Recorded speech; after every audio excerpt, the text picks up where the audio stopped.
শেষ জামানায় সফল হওয়ার কয়েকটা পথ বলে দিচ্ছি। 1 নাম্বার, আপনাকে জ্ঞান অর্জন করতে হবে। কোরআন হাদিসের সাথে সমসাময়িক যত জ্ঞান আছে সব অর্জন করতে হবে, এটা 1 নাম্বার। জ্ঞান নাই, আপনি শেষ জামানায় টিকতে পারবেন না। যাদের কাছে এই জ্ঞান ছিল তারা কিন্তু মহামারীর আগেই প্রস্তুতি নিয়েছিল। আমি অনেক ওস্তাদকে চিনি, বাংলাদেশের আলেম, তারা এই 2020 সালের আগে হজ করে ফেলছে।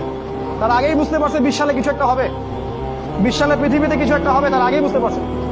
কারণ শেষ জামানার পড়াশোনা করেছেন তারা, কার পর কি হতে যাচ্ছে এটা তারা বুঝতে পারছেন, অনুমান করতে পারছেন। তাই জ্ঞান ছাড়া আপনি শেষ জামানায় টিকতে পারবেন না ভাই। জ্ঞান অর্জন করুন, 1 নাম্বার। 2 নাম্বার, জ্ঞান অনুযায়ী আমল করেন। যতটুকু জেনেছেন আমল করেন, কালকের জন্য অপেক্ষা করবেন না। আজকেই নামাজ শুরু করে দেন, দেনা পাওনা থাকলে আজকেই মিটিয়ে দেন। আজকেই পরিবারের সবাইকে ডেকে ওয়াজ করেন, নসিহত করেন যে দেখো সামনের দিনগুলো ভয়ঙ্কর, আমাদের জীবনকে গোছাতে হবে, যা করেছি তওবা করে আল্লাহর কাছে ফিরে আসেন। আল্লাহ পাক গফুর রহিম, আপনি তওবা করে এইমাত্র চলে আসেন, আল্লাহ মাফ করে দিবেন ইনশাআল্লাহ। আপনাকে আল্লাহ পাক পরীক্ষা করবেন আপনি সত্যিকারে তওবা করেছেন কিনা। আপনাকে প্রমাণ করতে হবে নামাজের মাধ্যমে, জ্ঞান অর্জনের মাধ্যমে, ভালো কাজের মাধ্যমে, সদকা করার মাধ্যমে। সৎ কাজের আদেশ করবেন, অসৎ কাজে নিষেধ করবেন। আপনি ইসলাম পরিপূর্ণরূপে পালন করার চেষ্টা করেন। কোন সরকার, কোন সমাজ নেতা, কোন রাষ্ট্র নেতা, কোন পারিবারিক নেতা কেউ আপনার সাথে আপনার কবরে যাবে না। সোজা কথা, আপনাকে আল্লাহর সামনে একাই দাঁড়াতে হবে, কারো পরোয়া করে লাভ নাই, কোনো অজুহাত দিয়েও লাভ নাই। দেশটা ভালো না, বিশ্বটা ভালো না, সমাজটা ভালো না, সময় ভালো না, এগুলো বলে কোনো লাভ নাই। আমাকে আমার রবের সামনে দাঁড়াতে হবে। আমার ভালো আমাকে বুঝতে হবে। আমার ভালো, বাজারে গেলে একটা মাছ ভালো না খারাপ আপনি তো বোঝেন, তরকারি ভালো না খারাপ বোঝেন। দিনের ব্যাপারে বুঝতে চান না কেন? দিনের ব্যাপারে খালি হুজুরদের শরণাপন্ন কেন হচ্ছে? পড়াশোনা করেন, আমল করেন, আমল বাড়িয়ে দেন। দিন সময় নষ্ট করবেন না। যুবকদেরকে স্পেশালি বলবো, সময় নষ্ট করবেন না। শয়তান 3টা ধোঁকা দিবে যে পরে শিখে নিব, পরে করবো নি। শয়তান আসে বুঝাবে যে এখন কি আর বয়স হয়েছে, আগে পরে দেখা যাবে। শয়তান বুঝাবে আমি এগুলো জানি তো, আর জানার দরকার নাই, কিন্তু শয়তান বোঝাবে আপনাকে। এই শয়তানের ধোঁকায় পড়বেন না। সময়কে মূল্যায়ন করেন, আমল করা শুরু করেন, আল্লাহর ওয়াস্তে তওবা করে আল্লাহর দিকে ফিরে আসেন। আল্লাহ পাক তৌফিক দান করুন, আল্লাহুম্মা আমিন। 3 নাম্বার, সৎ কাজের আদেশ করেন, অসৎ কাজে নিষেধ করেন। পরিবার থেকে শুরু করেন। আপনি ব্যক্তিটা গড়ে তোলেন, পরিবারটাকে ইসলামিক পরিবারে গড়ে তোলেন।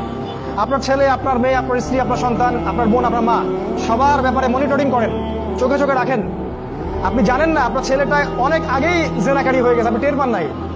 ছেলের হাতে স্মার্টফোন তুলে দিচ্ছেন, ছেলে গোপনে গোপনে 10টা প্রেম করে, আপনি জানেন না। ও দুধ খায় না এখন, মনে করছেন যে ও দুধ খায়, ও অনেক ম্যাচিউরড হয়ে গেছে।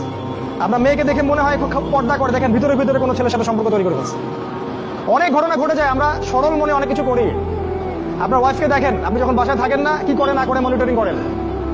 টিভি বন্ধ করে দেন, সিরিয়াল টিরিয়াল বন্ধ করেন।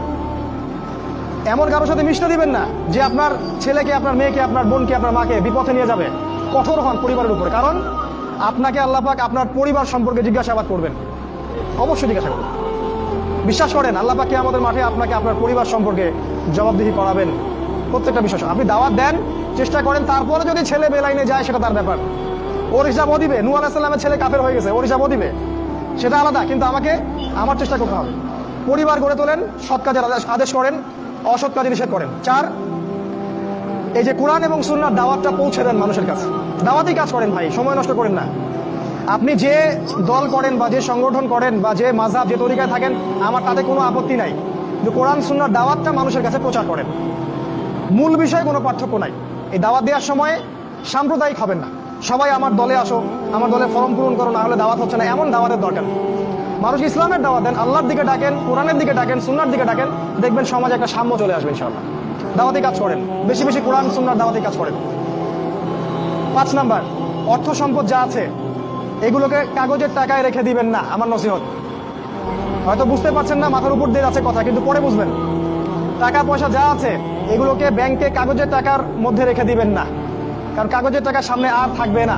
লিখে রাখেন, কয়েক বছর পরে দেখতে পারবেন সমস্ত টাকা হয়ে যাবে ইলেকট্রনিক। খালি পাঠাবেন, ইলেকট্রনিক মানি, মানে আপনি টাকা ধরতেও পারবেন না, পকেটে রাখতেও পারবেন না, খালি জানবেন আমার অ্যাকাউন্টে এত টাকা আছে। এই পুরো ব্যাংকিং সিস্টেমটা পড়ে যাবে, থাকবে না। বিশ্বাস না হলে লিখে রাখতে পারেন, এই পুরো ব্যাংকিং সিস্টেম পড়ে যাবে, কাগজের টাকা থাকবে না। কি করবেন তাহলে? আপনি আপনার সম্পদটাকে সোনায় রূপান্তর করেন, কিছু সোনা করে রাখেন, জমায় রাখেন, রূপায় কনভার্ট করেন। এগুলোর দাম কখনো কমবে না। 100 বছর পরেও সোনার দামই থাকবে। তো 10 বছর পর আপনার 10 লাখ টাকার মান 10 লাখ টাকা থাকবে না, দাম পড়ে যাবে, আপনি সম্পত্তি হারাবেন। এইভাবে তারা সারা বিশ্বকে লুট করছে, এই কাগজের টাকা দিয়ে তারা সারা বিশ্বকে লুট করছে। এটা বুঝবেন না, পরে বুঝবেন। আচ্ছা শুনে রাখেন, আর কি করতে পারেন? গবাদি পশু ব্যবসা ইনভেস্ট করেন।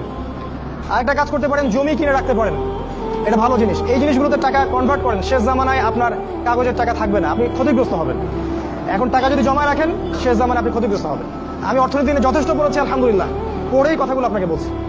আর কি করবেন? যদি সম্ভব হয় শহর, আপনারা তো গ্রামেই থাকেন মাশাআল্লাহ, শহরে যারা থাকে তাদের উদ্দেশ্যে বেশি বলছি এটা, কারণ এটা অনলাইনে যাবে। শহর কেন্দ্রিক জীবন ব্যবস্থা ত্যাগ করতে হবে। শহরে আপনি বাঁচতে পারবেন না, টিকতে পারবেন না। শহরগুলো ধ্বংস হয়ে যাবে। আল্লাহ পাক বলেছে ওয়াইম মিন ক্বরিয়া ইল্লা নাহনু মুহলিকুহা ক্বাবলা ইয়াউমিল কিয়ামাহ, কিয়ামতের আগেই প্রত্যেক নগরী আমি ধ্বংস করে দিব। আল্লাহ পাক বলেছে শহর থাকবে না। প্রত্যন্ত জায়গায় চলে যাওয়ার চেষ্টা করেন, গ্রামের বাসা ওইদিকে প্রজেক্ট করেন, ছোট ছোট মুসলিম কলোনি করে গড়ে তুলতে হবে।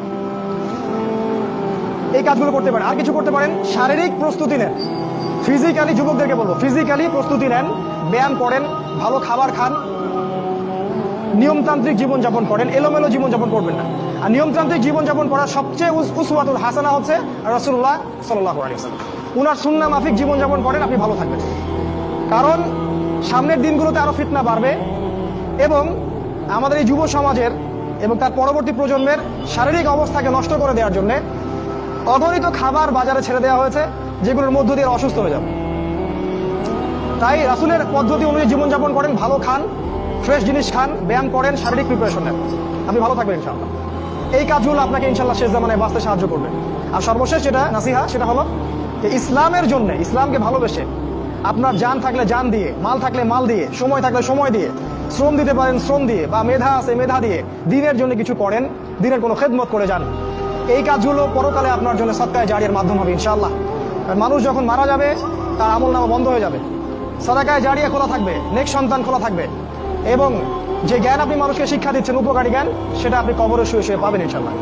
তাই ইসলামের জন্য আপনার জান, আপনার মাল, আপনার সময়, শ্রমগুলোকে ব্যয় করুন। আল্লাহ পাক আমাদের সবাইকে দিনের জন্য কাজ করার তৌফিক দান করুন, আল্লাহুম্মা আমিন। এবং শেষ জামানাকে বোঝার এবং পড়াশোনা করার তৌফিক দান করুন। সামনের দিনগুলোর জন্য প্রস্তুতি নেওয়ার তৌফিক দান করুন, এবং যেভাবে পদক্ষেপ নিলে আমরা সার্ভাইভ করতে পারবো, ভালো থাকবো, বা ফিতনামুক্ত পরিবেশে বেঁচে থাকতে পারবো, ঈমান আমল হেফাজত করতে পারবো, সেগুলো আল্লাহ পাক করার আমাদেরকে তৌফিক দান করুন, আল্লাহুম্মা আমিন।